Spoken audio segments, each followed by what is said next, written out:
som. Ouve aí. Tá.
Aí a nossa escola dominical. Como é bom estarmos na casa de Deus, como é bom poder iniciar a semana juntos aqui, nos alimentando da sua palavra, crescendo na graça, no conhecimento de Deus.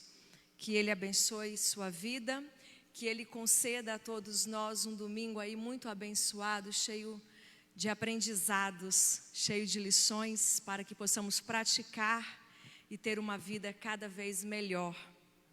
Eu convido a todos que fechem seus olhos. Vamos falar com Deus nesta manhã, agradecendo a Ele pela semana que se passou, por mais uma semana que se inicia. Vamos nos desligar aí dos nossos compromissos de hoje, os compromissos que temos aí durante a semana. É muito comum, muitas vezes, deixar o nosso coração aí e a nossa mente, preocupados. Ai, como é que vai ser? O que eu vou fazer? Mas se nós quisermos a direção de Deus, é necessário aí que nós busquemos a Deus de coração e de verdade. E para isso é preciso desconectar das coisas que estão aí ao nosso redor e pensar em Deus e nos conectar em Deus. Feche seus olhos e vamos falar com Deus nesta manhã. Senhor, nosso amado Pai, querido Deus, Deus da nossa salvação, nós te agradecemos porque o Senhor é maravilhoso, o Senhor é bondoso, o Senhor é Deus fiel, Deus presente, Deus que nos ampara. Grandioso és tu, Senhor. O Senhor é maravilhoso demais. Glorificado seja o teu nome por mais uma manhã que o Senhor nos concede de vida, de saúde. Obrigada, meu Deus querido, por estarmos aqui na tua casa e podemos estar aqui juntos para te buscar. E mesmo aqueles que não estão aqui, podem estar em seus lares, neste mesmo propósito, que é buscar ao Senhor, buscar o conhecimento vindo de ti, buscar sabedoria, buscar santificação, buscar, ó Deus, uma vida melhor. Obrigada pela semana que nós tivemos, pelo trabalho, obrigada pela saúde, obrigada pela proteção, obrigada por nos guardar e nos amparar. E obrigada por mais uma semana que se inicia. Abençoa-nos, ó Deus, nos dê sempre a iluminação vinda de ti, para que em tudo sejamos bem-sucedidos, para que em tudo o Senhor seja glorificado. Nós te agradecemos e suplicamos que o Senhor nos conceda um domingo muito abençoado e feliz. Em nome de Jesus, amém. Muito bem, queridos. Nós vamos abrir as nossas Bíblias no Salmo de número 19. Estamos aí meditando no versículo 8, lembrados? Deixa eu colocar aqui o meu amigo inseparável, meus amigos, óculos. Sem eles a gente não enxerga. Então eu convido a todos que abram as suas Bíblias no Salmo de número 19. E quando chegarmos no versículo 8, nós falaremos todos juntos. Salmo de número 19. Todos encontraram? Diz assim o Salmo de número 19. Os céus proclamam a glória de Deus e o firmamento anuncia as obras das suas mãos. Um dia discursa a outro dia e uma noite revela conhecimento a outra noite. Não há linguagem, nem há palavras, e deles não se ouve nenhum som. No entanto, por toda a terra se faz ouvir a sua voz e as suas palavras até aos confins do mundo. Aí pôs uma tenda para o sol, o qual, como noivo que sai dos seus aposentos, se regozija como herói a percorrer o seu caminho. Principia numa extremidade dos céus e até a outra vai o seu percurso e nada refoge ao seu calor. A lei do Senhor é perfeita e restaura a alma. O testemunho do Senhor é fiel e dá sabedoria aos simples. Todos juntos? Os preceitos do Senhor são retos e alegram o coração. O mandamento do Senhor é puro e ilumina os olhos. O temor do Senhor é límpido e permanece para sempre. Os juízos do Senhor são verdadeiros e todos igualmente justos. São mais desejáveis do que o ouro, mais do que muito ouro depurado, e são mais doces do que o mel e o destilar dos favos. Além disso, por ele se admoesta o teu servo, em os guardar, a grande recompensa. Quem há que possa discernir as próprias faltas? Absolve-me das que me são ocultas. Também da soberba, guarda o teu servo, que ela não me domine. Então serei irrepreensível e ficarei livre de grande transgressão. As palavras dos meus lábios e o meditar do meu coração sejam agradáveis na tua presença, Senhor, rocha minha e redentor meu. Lindo este salmo que fala aí da grandeza do nosso Deus, seu poder, sua majestade. Vamos ao versículo 8 novamente, já memorizado? Vamos lá, Salmo 19, 8. Os preceitos do Senhor são retos e alegram o coração.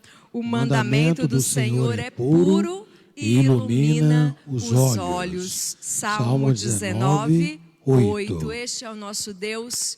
E só quem conhece a Deus, só quem tem esse conhecimento de perto, que pode desfrutar dessa grandeza que é o nosso Senhor, que alegra o nosso coração, sua palavra que sempre clareia as nossas mentes, iluminando os nossos olhos, fazendo-nos aí desviar do mal. Que Deus complete sua palavra nos nossos corações. À noite voltaremos então neste versículo do Salmo 19, 8. Eu convido os jovens que venham aqui à frente. Vamos juntos louvar ao nosso Deus, cantar 2 cânticos de louvor ao nosso Senhor.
Bom dia aos irmãos.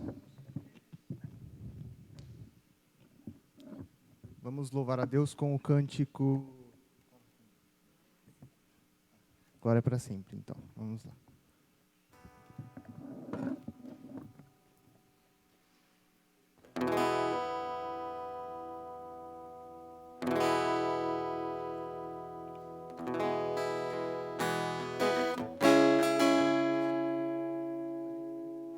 Vamos nos colocar de pé e adorar a Deus.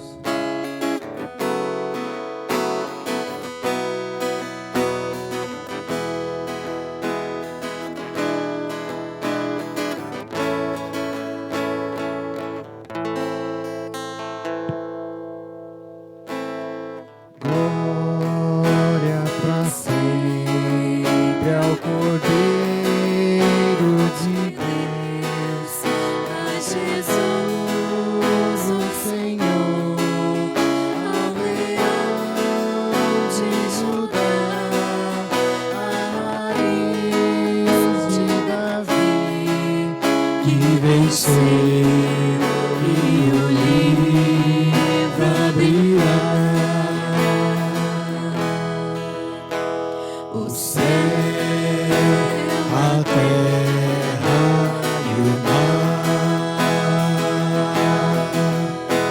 e tudo que neles há, o adorarão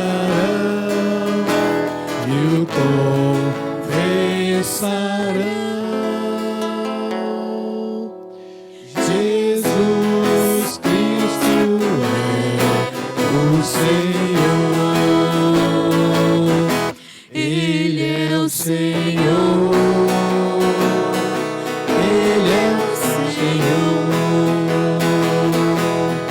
Ressurreto dentre os mortos, Ele é o Senhor.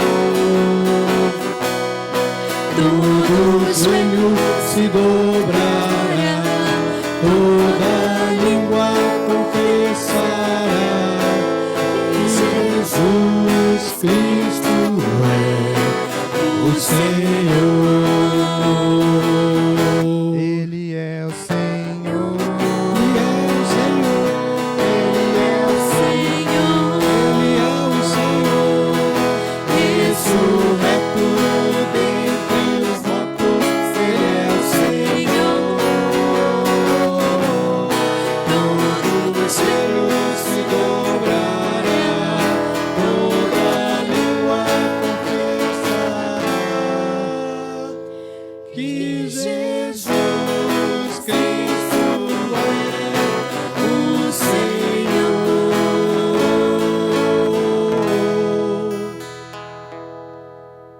O próximo cântico é Celebrai a Cristo.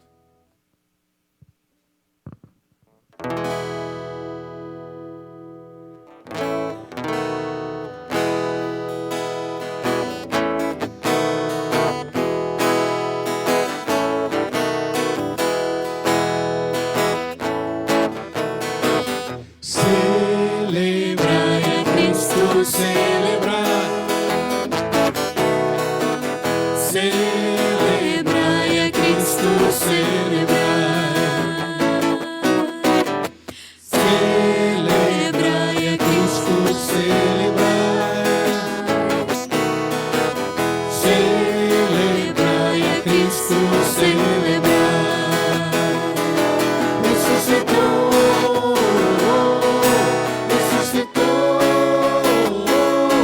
Hoje vive meu coração para sempre. Ressuscitou.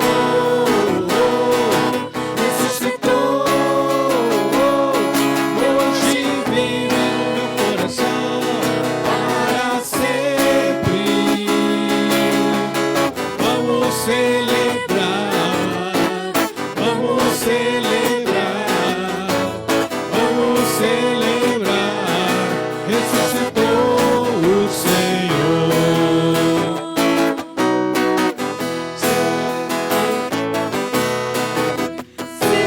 Celebrai a Cristo, celebrai. Celebrai a Cristo, celebrai. Celebrai a Cristo, celebrai. Celebrai a Cristo, celebrai. Ressuscitou, ressuscitou. Hoje vive meu coração para sempre. Ressuscitou, ressuscitou. Hoje vive no meu coração para sempre. Vamos celebrar, vamos celebrar, vamos celebrar. Ressuscitou o Senhor.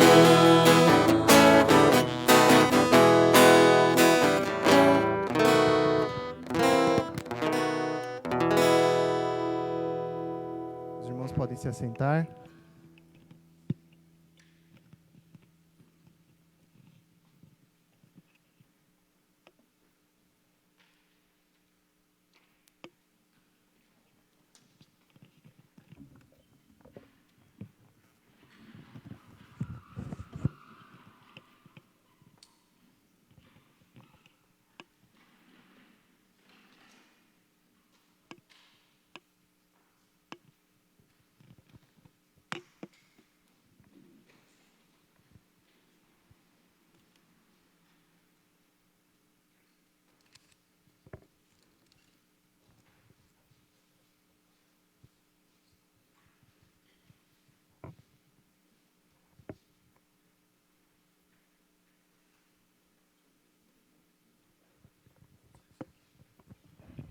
Ele ressuscitou, Ele está vivo, por isso, glórias sejam dadas a Ele, glória para sempre ao Cordeiro de Deus.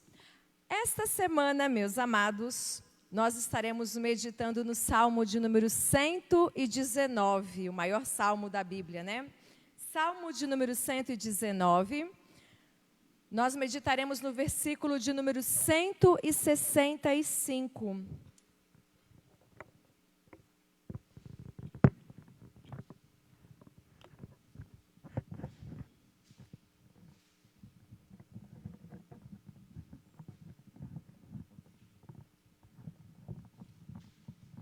Vamos abrir as nossas Bíblias então, no Salmo de número 119, o versículo 165.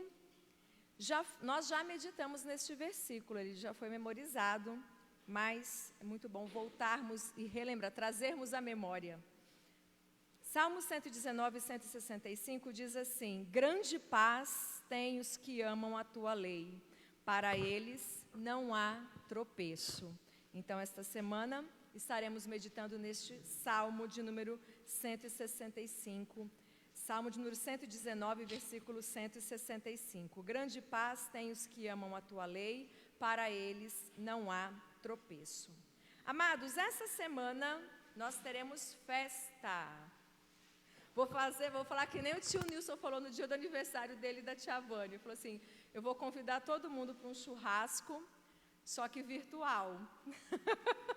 Vou fazer uma live, vou cortar assim a picanha, entendeu? E aí vocês participam virtualmente. Né? Viu como é que eu tenho memória boa, né, tio Nilson? Aqui, ó. Então, esta semana, nós temos um aniversariante lá em casa, que estará ficando mais sábio, não mais velho. Né? Estarei chamando aqui o pastor que vem aqui à frente, dia 29, no sábado. Ele estará completando mais um ano de vida. Então, vem aqui, pastor. 70, deram 70, quem dá mais? É muito bom poder sempre comemorar. Eu amo aniversários, não porque eu fico mais velha, porque isso jamais, né? Mas porque estamos mais, como diz o pastor, estamos mais próximos da salvação, quando no princípio cremos. Cada dia. Que Deus abençoe sua vida. Eu sei que ainda falta uma semana, porque é só no sábado, né? Mas nós vamos estar orando, e eu convido a todos que fechem os seus olhos, e depois da oração nós cantaremos. Eu estou aqui falando, ele está ali mostrando o inário, mas está aqui, ó, hino. Mas depois. Porque senão fica dois cânticos muito próximos, entendeu? Vamos fechar os olhos e agradecer a Deus pela vida do nosso pastor. Senhor Deus, graças nós te damos pela vida, pelo dom da vida. Obrigada, Senhor, porque o Senhor é maravilhoso e tem cuidado de cada dia da nossa vida.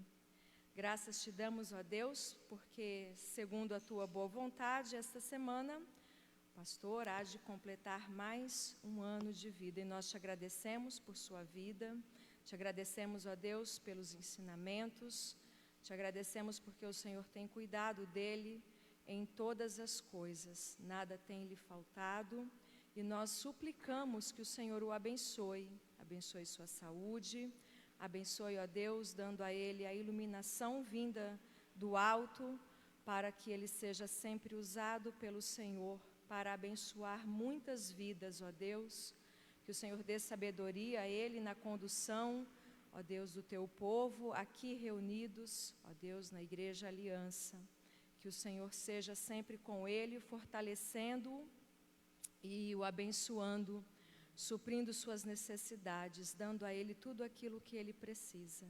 Conceda-lhe muitos e muitos anos de vida, anos abençoados, anos felizes, sempre debaixo da tua graça e da tua proteção. É o que nós oramos, intercedendo no nome de Jesus. Amém. Amém. Parabéns, pastor. Amém. Que Deus abençoe sua vida. E Obrigado. dê muitos anos de vida. A gente pode, né? Porque...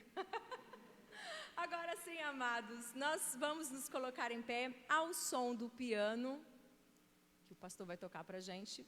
E vamos entoar o hino de número 26. Grandioso és tu. Esse hino é muito lindo.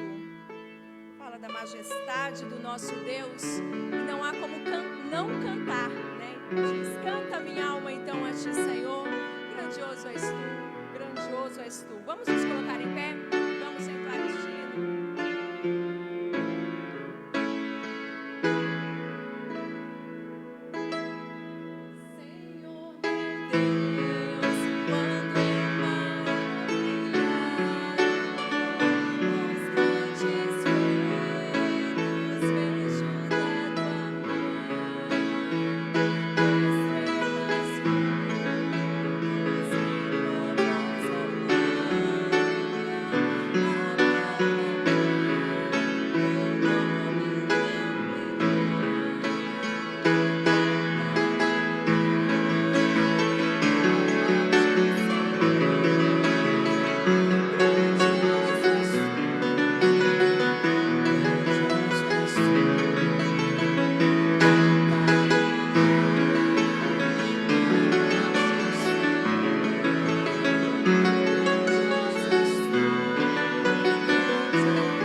Grandioso é o nosso Deus.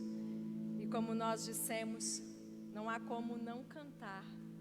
Mesmo desafinados, mesmo aí com a voz não perfeita, mas Deus conhece o nosso coração e Ele quer isso. É um coração sincero, cantando a Ele, cantando a sua grandiosidade. Eu chamo dessa hora novamente o pastor que vem aqui à frente, que nos trará o estudo da escola dominical nesta manhã, E as crianças estarão indo lá com a tia Paula também para estudarem a palavra de Deus. Que Deus abençoe a todos e até a noite, se Deus quiser. Crianças.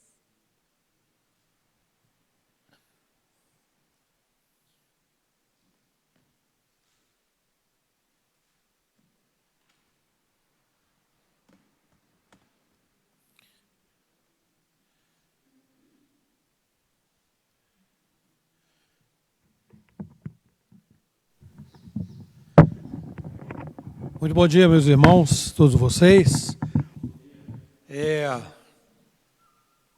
Eu queria só tirar essa parte do laptop daqui da imagem, mas ela não está atrapalhando, não, né? Eu acho que não. Não sei como está o som, espero que esteja bom aí para vocês. Aqui o ambiente está dando para me acompanhar aqui? Aí está dando para acompanhar? More or less. Meus irmãos, nós vamos abrir as nossas Bíblias no texto que se encontra no Evangelho segundo Lucas, no capítulo 5, de 1 a 11, nós vamos ler.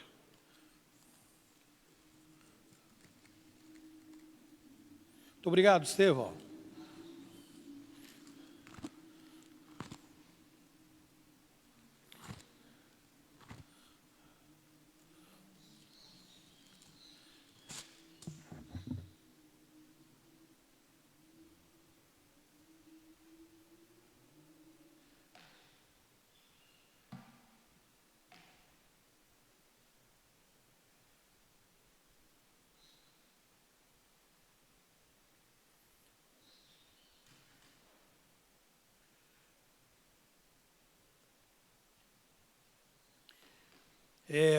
Esta é uma história muito conhecida, né? No dia em que os discípulos lançaram a rede ao mar sob a ordem de Jesus e puxaram muitos, conseguiram pescar muitos, mas muitos peixes. Então eu vou ler, peço irmãos que me acompanhem, por favor, em Lucas no capítulo 5, nós vamos ler do versículo 1 ao versículo 11, ok? Aconteceu que, ao apertá-lo a multidão para ouvir a palavra de Deus, estava ele junto ao lago de Genezaré. E viu 2 barcos junto à praia do lago, mas os pescadores, havendo desembarcado, lavavam as redes.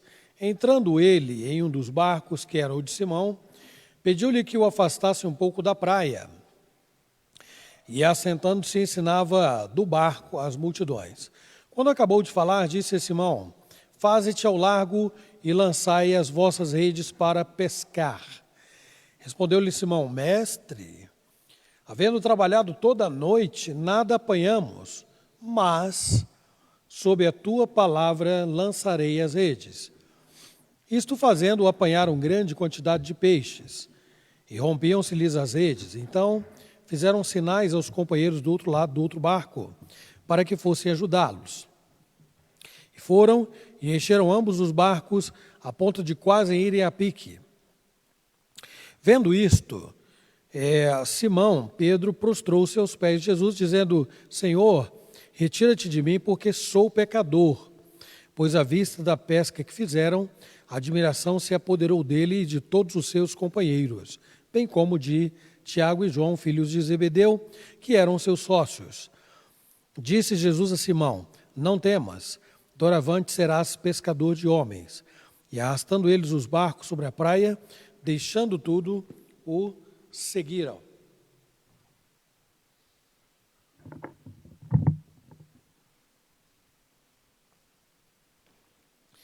Nós vamos, meus irmãos, orar mais uma vez. E vamos pedir a Deus que nos abençoe na exposição da sua palavra. Então, incline aí suas cabeças, feche seus olhos e vamos falar com o nosso Deus. Senhor Deus, a tua palavra acaba de ser lida, é um texto muito conhecido, Senhor, e mesmo assim, ó Deus, nós sempre precisamos da orientação e da iluminação do Senhor para expor tua palavra visando o nosso crescimento espiritual. tem misericórdia de nós e fala ao nosso coração. Rogamos em nome do Senhor Jesus. Amém. Meus irmãos, no Mar da Galileia, determinada hora do dia, provavelmente período ali da manhã, se aproximando já do horário do almoço, Jesus estava diante de uma multidão que se acotovelava para ouvi-lo. Jesus já era conhecido por causa da mensagem, né? Ele já tinha começado, dado início ao seu ministério, embora não tivesse ainda reunido os discípulos, e já havia feito alguns milagres, inclusive envolvendo a sogra de Pedro, né? Que está aqui no cenário do texto que nós acabamos de ler.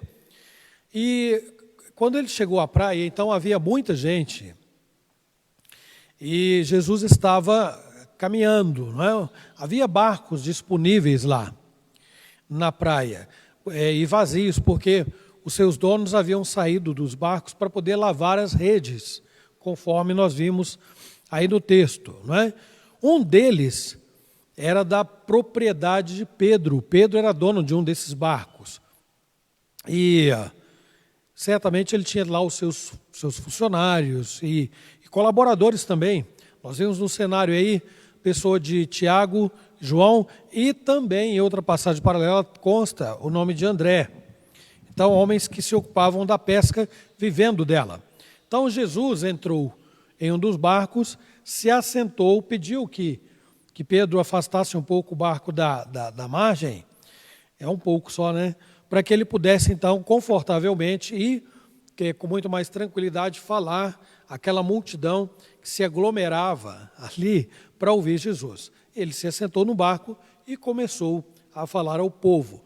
Quando Jesus terminou de falar, aí ele disse a Pedro, então, que eles fossem para uma parte mais profunda do mar, aí chamado Genezaré, que era o mesmo nome dado ao mar da Galileia, onde eles lançariam a rede. Pedro, meus irmãos, como qualquer outro mortal, não tinha ideia do que estava para acontecer, não é? Na cabeça dele era mais uma tentativa, porque afinal de contas, ele disse a Jesus, nós trabalhamos a noite toda, não apanhamos nada.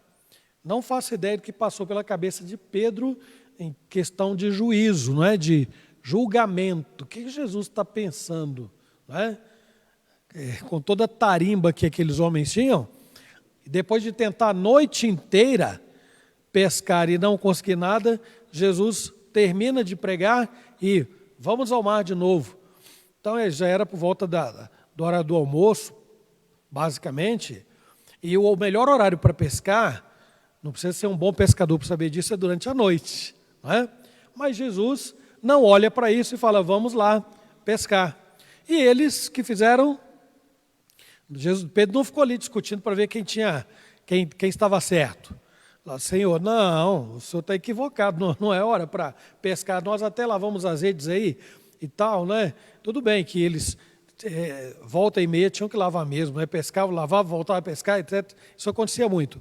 Mas era encerramento de expediente, vamos colocar assim. Mas o fato é que eles voltaram ao mar.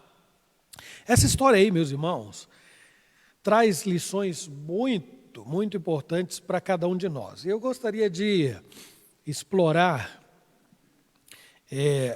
esse evento usando o seguinte tema: nosso encontro com Cristo. Nosso encontro com Cristo.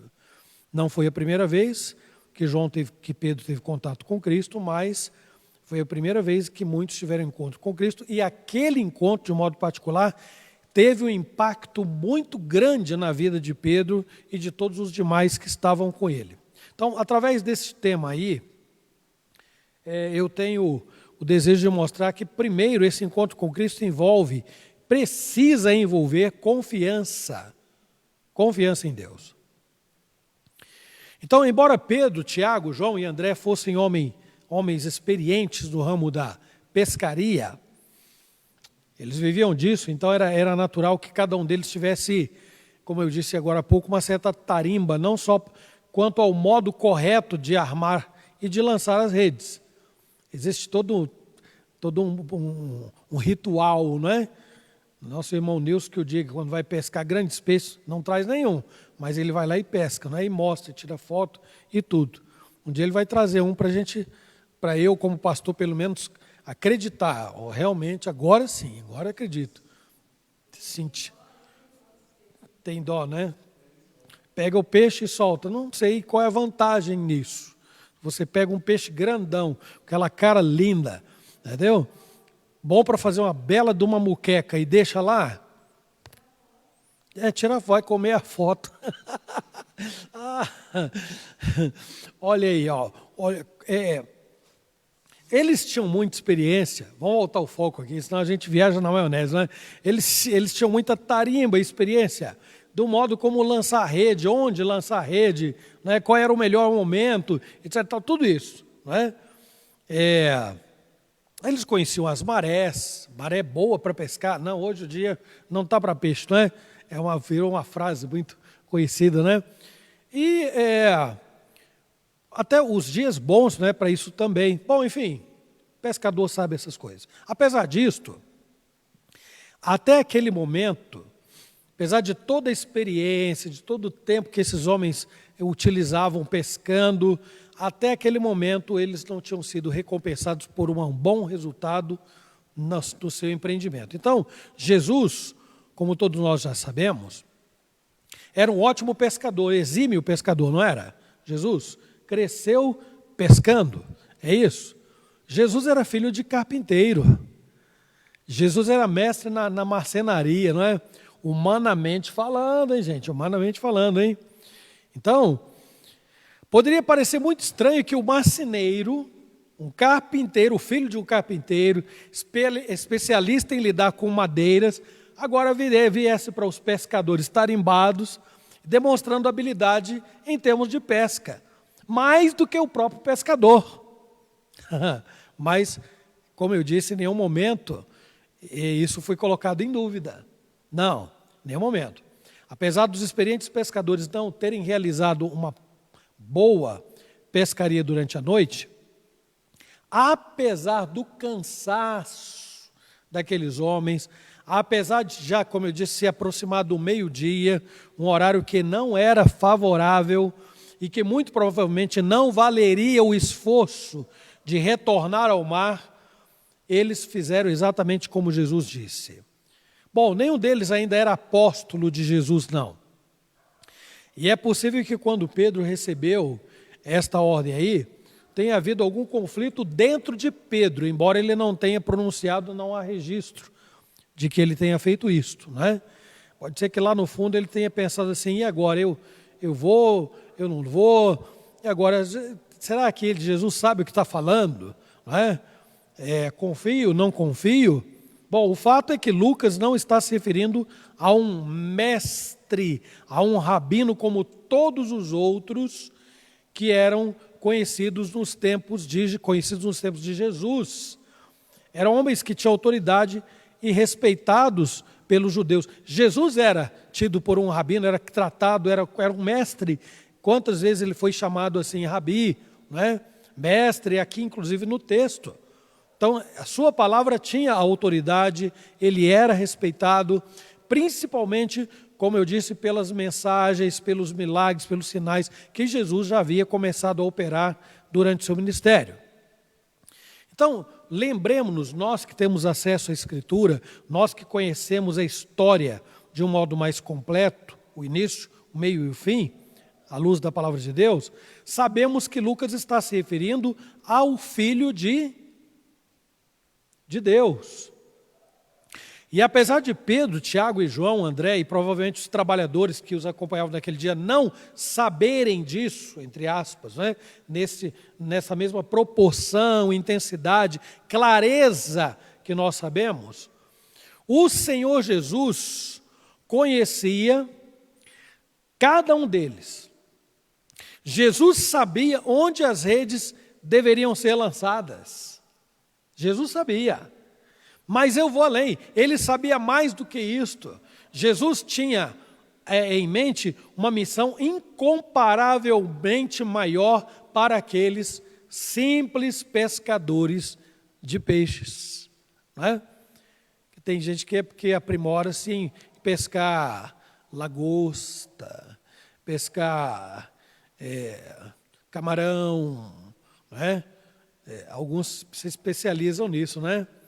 Eles eram pescadores de peixes. Jesus olha para eles e vê mais do que isto, mais do que pescadores de peixes. É o mesmo que olhar para nós e ver em nós mais do que nós somos habituados a fazer. Olhar para minha esposa e ver mais do que uma professora. Não está depreciando o seu valor. Jesus não depreciou a profissão e a importância daqueles homens, mas viu neles alguém muito maior do que pescadores. Isso ele viu. Este texto pode estar nos mostrando aqui, meus irmãos, dois atributos, pelo menos, de Deus. Um deles é esta onisciência, a onisciência de Cristo, né? E o outro a sua onipotência. Duas coisas que caminham juntas. Jesus demonstrou isso, por exemplo, como lá em Mateus 17, 27, quando ele mandou que se fisgasse, vocês devem estar lembrados, Jesus mandou que se fisgasse um peixe para retirar uma moeda. Uma moeda. Para quê? Para pagar tributo a César. Como assim? Jesus vai lá e, no meio de tantos peixes, né, no mar, Jesus vai e manda pegar aquele, porque ele tinha uma moeda, de onde sairia a moeda para poder pagar tributo? Dai a César o que é de César e a Deus o que é de Deus. É a resposta que ele deu numa ocasião em que perguntaram, não é lícito pagar tributo a César? Outra ocasião, foi Mateus 14, 13, onde Jesus enviou 2 discípulos para encontrar um homem, isso na ocasião da ceia. Ele mandou 2 discípulos assim, vocês encontrarão um homem, não é? E aí vocês então vão conversar com ele, ele vai estar carregando um cântaro com água, não é? E aí vocês perguntem para ele, onde é que o mestre vai celebrar a ceia? Onisciência, está aí, presente. Jesus quantas vezes sabia o que as pessoas estavam pensando a respeito dele em determinadas ocasiões. É claro que a palavra de Deus nos leva a entender também que este atributo passou por algumas adequações, vamos colocar dessa forma, no momento em que Jesus deixou a sua glória e se encarnou num corpo humilhado como o nosso. Mas em nenhum momento a Bíblia diz que ele deixou de ter esses atributos, porque Jesus sempre é Deus. Mesmo no corpo humilhado, Jesus sempre é Deus, não é? Então, quando nós nos referimos à sua onisciência, esses textos aí já dão uma ideia do que nós estamos falando, não é? Mas ainda há a sua onipotência. O que é que nós estamos dizendo? Quando nesse texto nós vemos onisciência e onipotência caminhando juntas. Como Jesus, depois que aqueles homens tão experientes obtiveram um resultado negativo na pescaria, como Jesus poderia ordenar que eles se dirigissem a um lugar específico, onde as redes sendo lançadas certamente trariam um número enorme de peixes. Finalizando esse ponto aqui, a ênfase que eu quero dar é exatamente esta, nós vemos que a confiança em Deus foi fundamental para todos os desdobramentos que ocorreram depois, durante aquele dia, não é? Eles poderiam dar lugar a uma autoconfiança, a pressuposição de que eles sabiam mais do seu trabalho, muito mais do seu trabalho, do que Jesus. Eles poderiam concluir que sabiam muito mais da sua vida do que Jesus. E poderiam reconsiderar aquela ideia de voltar ao mar e fazer a mesma coisa que haviam feito a noite inteira. O que Jesus está querendo? Que a gente se desgaste, a gente já não tem força, não tem energia, estamos cansados. E o que Jesus quer? Testar a nossa fé? Eles poderiam compreender a ação de Jesus como uma interferência até inapropriada, inoportuna, desrespeitosa. Meus irmãos, sem querer, nós temos essa postura muitas vezes diante de Deus, porque nós julgamos que nós nos conhecemos. Nós julgamos que nós entendemos muito bem da nossa área, ou das nossas áreas, não é? Afinal de contas, nós não somos mais meninos. E essa semana, se Deus quiser, eu vou fazer 40 e poucos anos. É uma vida bem vivida, não é? Vida longa, não é? 40 e poucas pessoas conseguem chegar a essa idade, não é? Aí eu poderia dizer assim, olha quantas coisas esses olhos já viram, não é? E de repente eu leio na Escritura que eu tenho que fazer certas coisas, e eu não digo, mas lá no fundo eu penso comigo assim, não, isso aí hoje em dia não dá certo fazer desse jeito não. Eu não estou questionando o próprio Deus quando penso em alguma passagem da Bíblia e acho que no meu tempo assim, é inviável, é impraticável. Pode soar até absurdo fazer certas coisas que a Bíblia coloca, assim, é assim que precisa ser feito. De outra maneira não vai dar certo. E nós podemos não falar, repito, mas podemos pensar conosco, isso aí não vale para a nossa época. Nós vemos outros tempos. Há alguns loucos que chegam a dizer que a Bíblia precisa ser atualizada. Não é? Bom, não vou comentar isso não, porque isso aí dá margem para falar muita coisa, não é? A Bíblia precisa ser atualizada. Talvez a gente tenha que fazer um upgrade da humanidade inteira, mas sem mexer em um pingo, em um tio, desculpe, né? Um ponto, uma vírgula da Escritura. Mexer na humanidade inteira pode ainda não resultar naquilo que Deus, na verdade, esperaria e gostaria. Mas a Escritura não carece de atualização. O homem é que está distante, cada vez mais distante, e tornando as coisas cada vez mais difíceis. Trabalhando a noite inteira, lançando a rede a noite toda, e aqui eu estou fazendo, é claro, uma aplicação, não uma alegoria. O homem trabalha a vida inteira e tenta uma série de coisas, muitas delas não funcionam.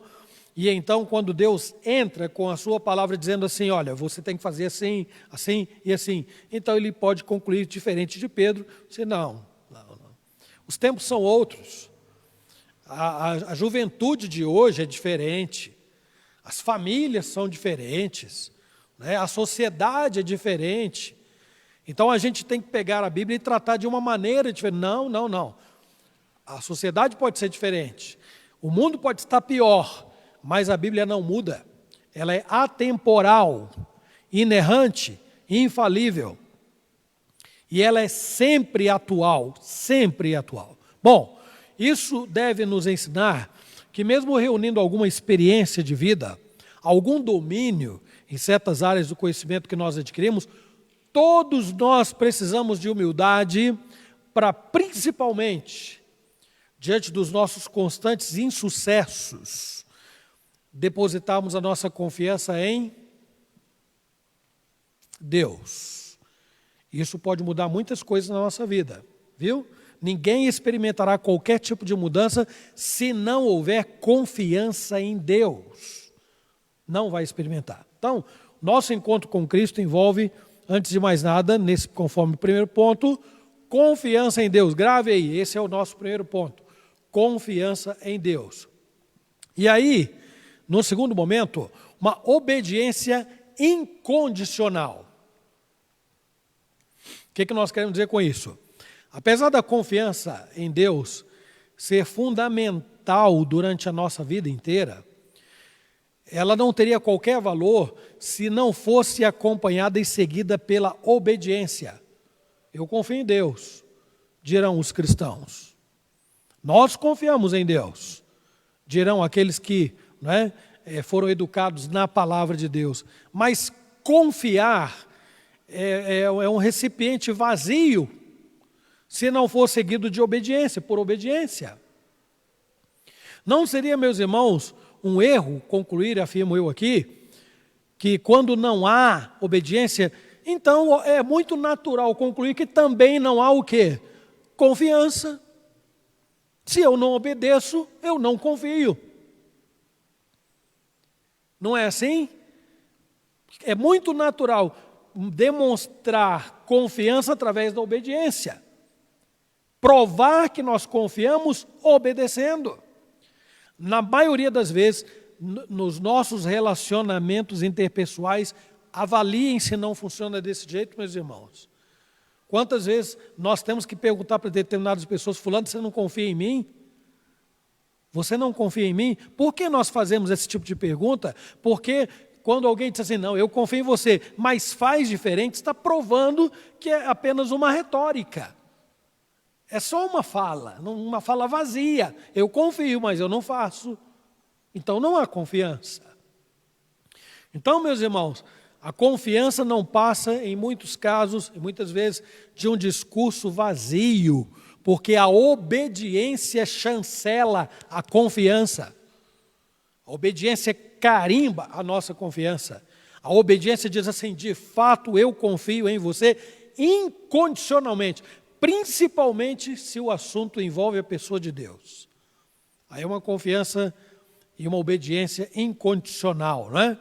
Então, mesmo contrariando a tudo o que parecia lógico, racional naquele momento, Pedro disse assim: nós não conseguimos pescar nada a noite inteira, mas sob a tua palavra lançarei as redes. Não é? Nós precisamos lembrar que eles estavam diante de quem? Eles estavam diante daquele que pela palavra criou todas as coisas. O que o Salmo 33, 6 e 9 diz aí? Ó, os céus, por sua palavra, se fizeram, e pelo sopro da sua boca, o exército deles. Pois ele falou e tudo que se fez, quer dizer, ele falou e tudo se fez.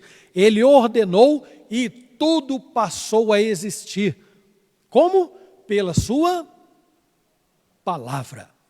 Por essa mesma palavra, estão lembrados? A tempestade, o mar e o vento foram acalmados pela sua palavra. Por esta palavra também, muitos doentes foram curados. Por esta palavra, muitos mortos foram ressuscitados. Pela palavra. Pode ser que Pedro não esteja indo tão a fundo como nós estamos procurando ir nesse momento, ao dizer, pela tua palavra lançaremos as redes. Bom, Pedro poderia simplesmente estar dizendo assim, porque o Senhor está dizendo, então nós vamos lançar as redes. Porque o Senhor está falando para a gente fazer isso, nós vamos ouvir e vamos fazer. Não é? Não estou dizendo que Pedro está indo além, falando, ele é aquele que criou o universo, essa sua palavra é aquela que de repente curou a minha sogra e curou tantas outras, fez tantos outros milagres. Não, eu não estou dizendo que Pedro está indo nesta direção. Mas nós que estamos diante do texto sabemos perante quem Pedro está. Pedro está diante daquele por meio de quem todas as coisas vieram à existência. E foi simplesmente pela sua palavra. Então Pedro, embora estivesse invocando todo esse poder que eu acabei de mencionar, né? Desculpem, não, é o contrário, né? Embora Pedro não estivesse invocando ou enxergando todo esse poder que eu acabei de mencionar, nós sabemos que ele estava obedecendo a ordem dada pelo Filho de Deus ou pelo próprio Deus. Não haveria necessidade nenhuma de um motivo maior ou melhor para ser obediente, não é? É Deus, é o Filho de Deus. Pedro sabia que Jesus, quem era Jesus? De algum modo ele já sabia sim. Não é? Então, pode ser que Pedro tenha pensado bem e o mestre está mandando. E eu vou obedecer. Eu confio, eu vou obedecer. Não deu nada certo à noite. Nós trabalhamos muito. Não deu certo. Mas Jesus está mandando. E eu vou obedecer. Confio. Vou fazer. Quando Deus, interessante meus irmãos, que quando Deus lá no Éden, não é? Num contexto totalmente favorável, não é? Deu uma ordem simples, eles falharam. Eles eram perfeitos. Pedro não era. A propósito, Pedro era um dos discípulos de personalidade mais forte, né? E poderia oferecer resistência. Quando a pessoa tem personalidade forte, assim, é muito comum impor as suas opiniões, seus pensamentos, justificar suas atitudes, não é? É mais difícil ter acesso a uma pessoa de temperamento forte. É muito mais difícil do que outras que já têm naturalmente um temperamento mais tranquilo. São pessoas que muitas vezes são mais ponderadas, que ouvem mais, são mais fáceis de trabalhar. Pedro não era esse homem, não era, mas era pecador.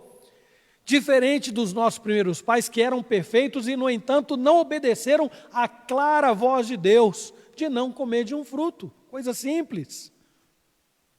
Eles não tinham pecado, eles sabiam que Deus, o Criador, era que estava falando, eles sabiam do poder de Deus, da perfeição de Deus, do conhecimento de Deus e muito mais. Mas eles não conseguiram simplesmente obedecer. Sabe o que o inimigo conseguiu fazer? No Éden, onde ele trabalhou? Na confiança primeiro. É verdade que Deus disse para vocês fazerem assim, porque vai acontecer isso. Não é verdade, disse a serpente. Olha, primeiro o inimigo trabalhou na confiança, para justificar a não obediência, a desobediência. Então, não confiem em Deus. Vocês não têm motivos para obedecer. Não confiem em Deus. Isto não é verdade. O que ele está dizendo não é verdade. E é incrível como que eles obedeceram, deram ouvidos à criatura, confiaram na criatura e seguiram a sua terrível intuição e a sua indução, né? Mas não atenderam à voz de Deus. Por causa deste inocente, ou desta inocente, entre aspas, inversão de valores, resultado, toda a raça humana foi condenada à morte. E agora, apenas pela obediência de um homem, um só, que é Jesus, esse quadro poderia ser revertido. Somente, não há outro caminho. O que está escrito lá em Romanos 5,19 fala isto, não é? Porque como pela desobediência de um só homem, muitos se tornaram pecadores, assim também, por meio da obediência de um só, muitos se tornarão justos. Então, de certa forma, a atitude de Pedro foi muito simples. Ele fez como Jesus havia dito, mas eu reafirmo que foi posto aqui. Ele não estava recebendo uma mera sugestão, um pedido ou um mandamento de uma pessoa qualquer, não. Deus, que poderia agrupar os peixes em um lugar só, que conhecia bem a vida de cada um daqueles homens, tinha propósitos muito maiores para aqueles pescadores, era Ele que estava dizendo a Pedro, não é, vamos ao mar, vamos lançar a rede de novo, e a Ele Pedro responde, sob a tua palavra lançarei as redes. Meus irmãos, às vezes parece um gesto simples demais, obedecer. Quantas vezes em casa nós falamos sobre a importância da obediência? Quem obedece não obedece porque entendeu, não obedece porque concorda, não obedece porque, é verdade, eu já tenho experiência disso, então eu vou te obedecer. Não, a obediência envolve muitas vezes a ignorância minha ignorância, minha falta de conhecimento. Quanto mais ignorante, quanto menos conhecimento eu tenho, tanto mais eu preciso estar disposto a obedecer. E mesmo tendo toda a experiência que esses homens reuniam, eles não titubearam em obedecer. Ou seja, não havia ignorância na área em que eles atuavam. Então, é importante que nós olhemos para dentro de nós e vamos lá dentro da nossa casa, esse maravilhoso laboratório, e vamos ver a maior dificuldade que nós enfrentamos no nosso dia a dia, nosso relacionamento familiar. Não tem a ver com obediência? Tem a ver com obediência. que é o mesmo problema ocorrido no Éden. Por causa da desobediência, a humanidade inteira ficou condenada ao inferno. É assim, condenada à morte eterna, por causa da desobediência. Agora não, Pedro, repito, apesar da sua personalidade forte, apesar de toda a sua experiência, quando Jesus diz, vamos lançar a rede, Pedro diz assim, nós tentamos a noite toda, não deu certo, mas sob a tua palavra, nós lançaremos a rede, ou as redes. Não é? Então aqui, há, meus irmãos, uma lição de que a obediência incondicional a Deus, gravem isto, a obediência incondicional a Deus é a razão das maiores e das melhores mudanças que alguém pode experimentar na sua vida. Por obediência incondicional, entende-se também o fato de não se buscar motivos racionais para justificar, como eu disse agora mesmo, a atitude de atender, que é um problema sério e constante, que está sempre trazendo transtornos para a nossa vida. A gente quer se sentir confortável e seguro, e é muito natural que a gente se sinta seguro e confortável dentro da área que a gente pensa que domina. Isso eu domino, eu sei o que estou fazendo, tenho consciência. Não entre com essa opinião, não entre com essa sugestão, eu sei o que eu estou fazendo. Não é o que muita gente diz, e quanto mais velho vai ficando, se não tiver humildade, pior vai ficando ainda, se tornando mais complicado. Não é? Sei o que eu estou fazendo. Ou, para evitar uma discussão, usar uma frase que muita gente tem usado, sabe o que eu faço? Eu abstraio e finjo demência. Eu não sei de onde surgiu essa frase. Né? Alguém usou ela comigo outro dia, fora do contexto familiar, e eu perguntei, de onde surgiu esta frase? É a ideia de abstrair e fingir demência. Só o tolo faz isso. Porque o sensato, mesmo que ele fique calado, o seu silêncio é sinônimo de reflexão.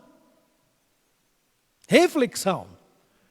Ele está ouvindo uma coisa repetidas vezes, mas ele não é tolo. Se ele está ouvindo repetidas vezes, deve haver um motivo para estar ouvindo repetidas vezes. E esse motivo deve ser porque alguma coisa não está no lugar. Não é? Então, a principal e única razão porque todos nós precisamos obedecer incondicionalmente está registrada em Deuteronômio 27, 9 e 10. Está aí o texto? Olha lá, ó. Guarda silêncio e ouve, diz Deus através de Moisés. Guarda silêncio e ouve, ó Israel. Hoje vieste a ser do Senhor teu Deus. Portanto, obedecerás a voz do Senhor teu Deus e cumprirás os seus mandamentos e os seus estatutos que hoje te ordeno. Então, o texto é muito claro. Deus não ia explicar ao povo, ó, gente, eu vou explicar para vocês como é que vai ser o trajeto até a terra prometida, vocês vão ter muitas dificuldades, mas vai acontecer assim, mas confie em mim.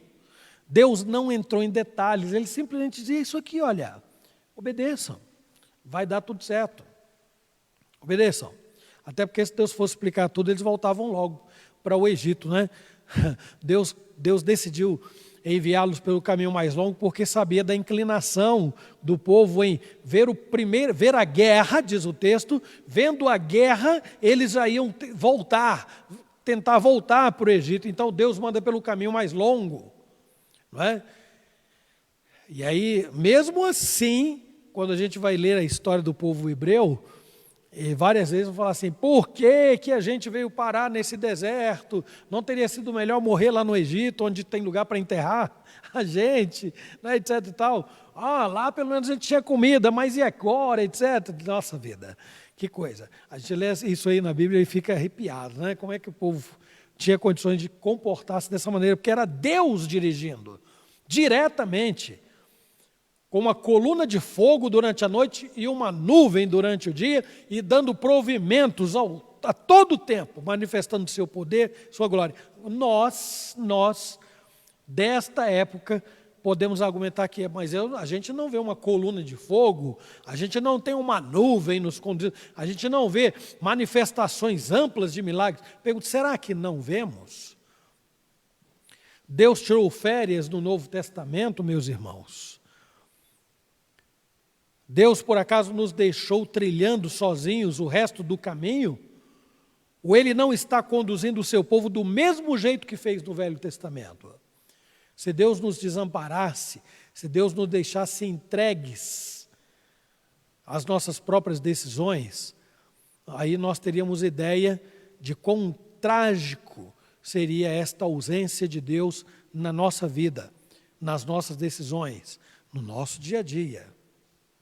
Então, apesar desta confiança e apesar desta obediência agora incondicional, então, há resultados aí no texto, meus irmãos, que na sequência nós vamos ver, vão muito além do que a nossa mente é capaz de atingir, né? Então, além da obediência, em vez de dizer apesar, é melhor colocar assim, além da obediência, além da confiança e além desta obediência incondicional, há no texto resultados que vão além do que a mente é capaz de alcançar. Pedro, como eu disse na introdução, não fazia ideia do que estava por vir. Então, nosso encontro com Cristo envolve, vou repetir, confiança em Deus, obediência incondicional e agora mudanças significativas.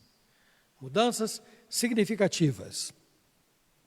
Você está satisfeito com a vida que você está levando? É porque você não sabe o que Deus pode fazer ainda na sua vida. Não importa a idade que tenha. Não importa o que já tenha conquistado.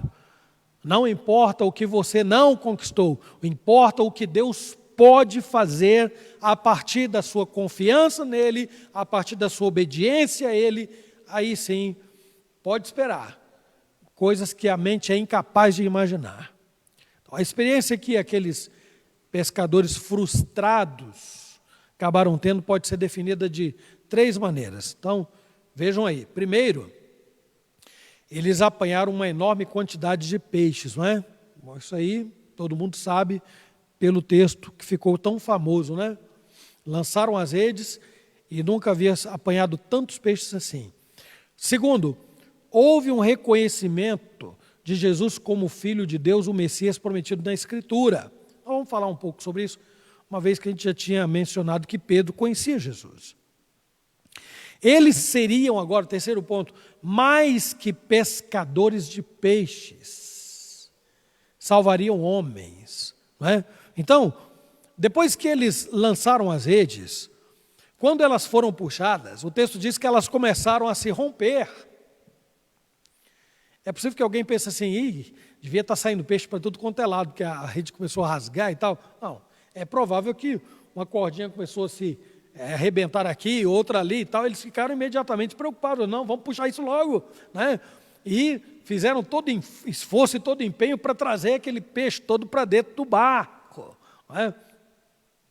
Foi um resultado assim totalmente inesperado. Eu fico imaginando Jesus assistindo aquela movimentação toda ali do barco, né? Ele que sabia o que estava fazendo, muito bem, sabia. Ele que mandava nos peixes, ele que mandava no mar, ele que tinha domínio sobre aqueles homens, sobre tudo. Fico vendo Jesus no barco, olhando tudo aquilo, aquela movimentação, aquela correria, aquele apavoramento, aquela empolgação do momento, e eles... Vamos puxar, puxa aí, a rede não está aguentando, puxa, corre depressa, Pedro vem aqui, Tiago, João. Uma situação assim, extraordinária e maravilhosa. Onde começou? Na confiança e seguida pela obediência. Obediência. E aí, como havia um outro barco, como nós vimos aqui no texto, eles começaram a gesticular, não é? Imagino eu, né, que é uma coisa comum, não é? Quem está no alto mar, aquela ventania toda, aquela barulheira, etc. O barco poderia estar um pouco distante, então gesticula, corre aqui, vem socorrer aqui, porque nós não estamos dando conta. O texto diz que eles foram e encheram ambos os barcos. a ponto de quase ir a pique. Não é? Então, esta é uma clara demonstração do modo como Deus pode abençoar os que confiam nele. Presta atenção, meus irmãos. Esta situação é uma clara demonstração de como Deus pode abençoar os que confiam nele e o obedecem incondicionalmente. Sem reservas, sem desculpas, sem explicações, sem justificativas. Porque todo aquele que viver a vida apresentando justificativas para Deus é um pobre miserável que vai continuar pescando peixe a vida inteira, minguadinhos ali, né? Aquelas sardinhas miudinhas assim, ó, e vai voltar para casa feliz da vida, pesquei uma sardinha hoje, etc, tal, né? Porque ele não tem ideia do que Deus é capaz de fazer na vida, não vai ter ideia nunca. Enquanto não aprender a obediência, a confiança e a obediência, vai ficar satisfeito com o peixinho miudinho, né, que pescou. A gente me ocorreu aqui, eu lembrei, a Márcia deve lembrar, um pastor foi nos visitar, nós morávamos no litoral. Quem mora no litoral está muito mais acessível a comer peixe, né? Pirão, né? Pirão, muqueca, essas coisas. Aí nós hospedamos um pastor, e um dia sem querer, não sei, a Márcia fez um prato gostoso à base de sardinha. Aí ele, muito cara de pau, falou assim, eu achei que eu ia vir aqui, que eu não ia comer nem um peixinho. Eu falei, aí a cara ficou vermelha, né? A cara ficou vermelha de vergonha. Porque realmente eu falei, poxa vida, eu não levei ele para comer um peixe decente, né? Mas vamos voltar ao foco, né? Não foi uma sardinha pura. Eu falei que você fez um prato gostoso, eu só não lembro o nome. Uma torta capixaba, pronto, tá aí. Dá trabalho para fazer, eu não sei como é que faz não, mas ela está dizendo, eu acredito, né? Que dá trabalho para fazer. Uma torta capixaba. Meus irmãos, eu não sei se nós estamos satisfeitos com os peixinhos que nós estamos pescando. Não sei. Mas olha, meus irmãos, é muito provável que muita gente esteja assim. Eu trabalhei a noite toda, estou cansado, a rede está aí, tenho tarimba, vai por mim, não adianta jogar rede por aí não vai dar muita coisa não. Tal. É mais fácil encontrar gente que desencoraja a gente na fé do que o contrário. É muito mais fácil. Contra a gente fala assim, fulano, você está perdendo a vida. Meus irmãos, o que é a nossa vida? Se nós todos que estamos aqui fomos até os 120 dias, digam para mim o que isso representa diante de uma eternidade. Que são 120 anos diante de uma eternidade? Falem para mim. Não é nada. Não é nada. E a gente está cercado por gente assim, você está perdendo a sua vida. Você está perdendo o seu tempo. Você está perdendo sua mocidade. Você está jogando fora isso, jogando fora aquilo, etc. Tal. E parece que realmente as pessoas estão tão certas. Elas falam com tanta convicção que a gente fica pensando, é verdade. Eu ainda não tive isso, ainda não viajei para tal lugar, eu ainda não consegui fazer aquilo outro. E aí, como a minha esposa disse agora há pouco, mas tinha que falar justo no meu aniversário, né? Nós estamos agora mais próximos da salvação do que quando no princípio nós cremos. Eu sei, e eu estou feliz com isso, né? Eu tenho menos caminho para percorrer pela frente do que o que eu já percorri, que ficou lá atrás. E estou muito feliz com isto. Mas estas colocações não me preocupam. Sinceramente, se alguém chega para mim e fala assim, você está perdendo isto, você não fez aquilo outro, não tem isso. Irmãos, eu não estou nem aí. Para esta vidinha que passa, que voa, como o Tiago diz, não, eu vou procurar fazer o melhor. Se tiver um lugar melhor para jogar a rede, eu vou jogar. Se tiver um lugar melhor para fazer um bom investimento, eu vou fazer. mas eu não vou viver em favor disto, em prol disto. Não vou viver. Porque a minha vida vai terminar para começar e continuar algo que nunca mais vai ter fim. E aí o que eu sou agora vai pesar neste momento. O que eu estou fazendo do meu tempo e com a minha vida agora vai pesar. Então, como diz Paulo aos Coríntios, olhos não viram,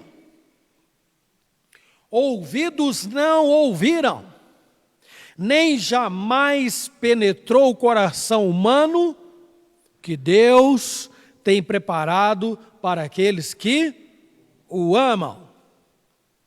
Aqui, portanto, nós temos um favor de dimensões inesperadas, né, no texto, que demonstram o poder ilimitado de Deus e a capacidade que Ele tem de oferecer uma vida muito melhor a todos aqueles que o buscam, que confiam nele e que o obedecem. O outro resultado dessa pesca inesperada foi o reconhecimento de que eles estavam diante da manifestação do poder de Deus. Então, quando Pedro viu o que estava acontecendo, o que fez? Ele se prostrou aos pés de Jesus, dizendo: Senhor, retira-te de mim, porque eu sou pecador. O texto também diz que a admiração se apoderou dele e de todos os seus companheiros, bem como Tiago, João, os filhos de Zebedeu, que eram sócios de Pedro naquele negócio, no ramo da pescaria, não é? Alguém vai dizer assim, mas Pedro, Jesus não tinha curado a sogra de Pedro? Pedro já não tinha presenciado alguns milagres de Jesus? Meus irmãos, Pedro se achava não, ele era, né, experiente no ramo, tinha lá os seus colegas de trabalho, de profissão, etc. e tal. Agora ele vê o carpinteiro, Jesus, né, entendia muito bem de madeira, agora fazendo uma coisa, entrando numa área que ele achava que dominava, e Jesus mostra, não, quem domina em tudo sou eu. Pedro se prostra e se enxerga um miserável pecador e disse: Senhor, eu não sou digno de estar na tua presença, não. Foi uma forma de dizer assim: retira-te de mim, não é? Claro, Jesus não ia desaparecer do barco ali, de repente, não era isso que Pedro estava desejando. Mas Pedro viu que aquela pessoa de Jesus, a grandeza de Jesus, o poder demonstrado por Jesus, não é? Em relação a ele, pequeno, insignificante, ele dizia: eu não sou digno de estar aqui, na tua presença não sou. Não é? Então, as palavras de Pedro devem ser compreendidas como uma atitude de sincera humildade, diante do reconhecimento da própria indignidade que contrastava com a grandeza e a santidade de Jesus Cristo. Então ele agiu com reverência e temor, confessando Jesus como o seu Senhor. Então certamente Deus continua manifestando a sua bondade para conosco, de uma forma misericordiosa e ainda mais abundante. Jesus faz isto com os que o buscam, com os que confiam nele, que o obedecem incondicionalmente, não é? Por outro lado, que podem aguardar, porque coisas muito maiores vão acontecer nas suas vidas. Não é? Deus é tratado, meus irmãos, nos nossos dias, como quem olha para nós, e nós não vamos, ninguém vai negar isto, não é? Deus está olhando para a igreja, para os seus, para o mundo, mas é uma forma de pensar assim: Deus olha como quem está longe, não interage, nas mínimas coisas Deus não participa. Meus irmãos, a gente precisa realmente pedir a Deus sensibilidade para chegar a esta mesma postura, esta atitude de Pedro, continuamente, não só no momento, constantemente: Senhor, eu não sou digno, retira-te de mim, retira-te da minha presença, porque eu sou pecador. Já temos falado de uma intimidade que as pessoas têm com Deus, que é um negócio esquisito, não é? Ser uma intimidade, tratar Deus como se fosse seu co-igual, e não é. Deus é grande em poder, em glória, majestade, santidade, e a nossa postura deve ser sempre de amor, muito amor, mas reverência, temor a Ele, não é? E aí quando Deus olha para nós e vê em nós essa atitude de humildade diante dEle, a sua resposta para nós é, como Jesus disse a Pedro, não temas. Não temas. Deus não nos chamou para viver apavorados na sua presença, não. Deus nos chamou para viver com humildade, com reverência, com amor, com temor e tudo mais que Ele é digno, de que Ele é digno. Aprendemos que a sua presença traz refrigério, descanso, paz, consolo, coragem, fé, esperança e muito mais. Muito mais. Deus é o único capaz de tornar a nossa vida muito melhor. Então este é o momento em que Jesus mostra que havia um propósito mais elevado do que a manifestação daquele milagre. Jesus se utiliza daquele impacto na vida dos pescadores para dar um novo direcionamento para eles. Então até aqui eles pescavam, como o Nilson, pescavam para matar, vender e comer. Mas a partir de agora, eles pescariam de outra maneira. As palavras utilizadas no original podem ser traduzidas dessa forma. Doravante, você, Pedro, pescará homens vivos. Dando a ideia de que o propósito agora era dar vida aos homens. Não pegar peixe para matar e comer, não é? Mas dar vida aos homens. Outro detalhe incluso nesta expressão que Jesus usa seria a ideia de continuidade. Eles não iam sair num momento, pescar homens, hoje eu preguei o evangelho, hoje eu anunciei, hoje eu testemunhei, a pessoa está interessada, fala com o fulano porque está interessado. E muita gente fala isso para o pastor, né? Pastor, tem uma pessoa que eu vou levar à igreja hoje, e olha, o senhor fica de olho nela, porque ela está madurinha, que está caindo do pé. Mas você é o pescador. Você é o pescador. Claro que o pastor também é, né? Agora eu tenho meus peixes para pescar, né? Cada um tem os seus. Vamos pescar, gente. Vamos pescar. Porque é isso que Deus fez de nós, pescadores de homens. Pensem nisto, né? Uma das maiores diferenças entre pescar peixes e pescar homens está relacionada à atitude que eles tomaram logo em seguida. Qual foi? Eles chegaram à margem com seus barcos cheios, não é?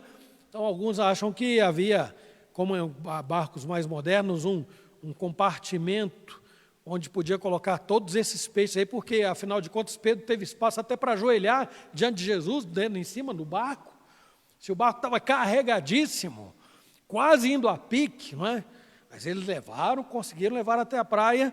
O que é que eles fizeram? Agora, Jesus, o senhor vai e espera que a gente está indo. Vamos fazer a festa primeiro. Não. Eles não jogaram os peixes fora, é óbvio, né? Tinha lá Zebedeu, né? Os pais de Tiago e João, e trabalhava, era do ramo. Então o que fizeram? Ora, eles devem ter vendido peixe, eles devem ter comido peixe, eles devem ter dado peixe.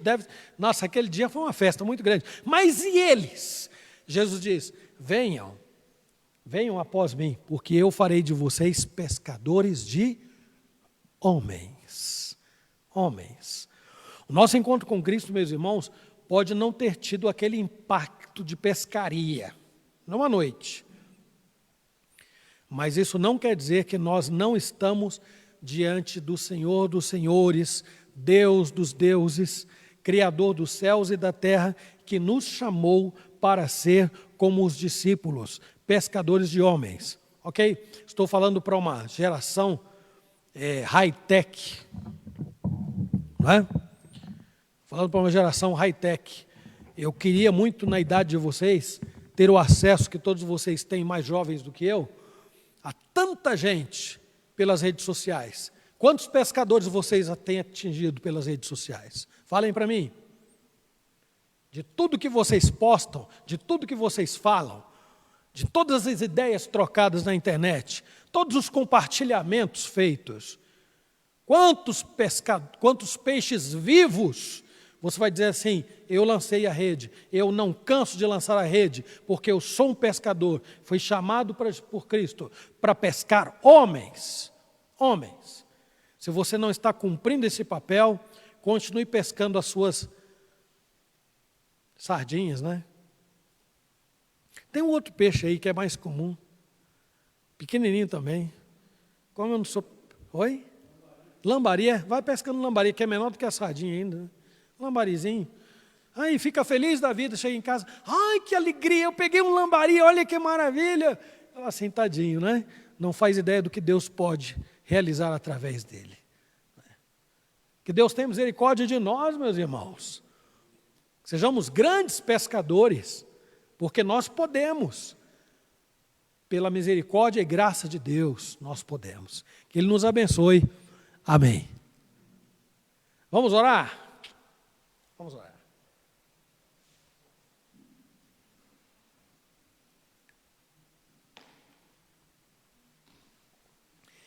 Vamos, como habitualmente fazemos, orar a oração dominical, e assim nós estaremos terminando a nossa escola dominical. Vamos orar juntos, você em casa e nós aqui, fechamos os olhos e vamos falar com Deus. Pai nosso que estais nos céus, santificado seja o teu nome, venha o teu reino, seja feita a tua vontade, assim na terra como nos céus. O pão nosso de cada dia nos dai hoje. Perdoa as nossas dívidas, assim como nós perdoamos os nossos devedores.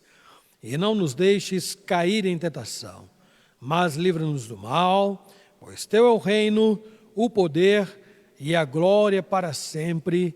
Amém. Amém. Os irmãos podem sentar.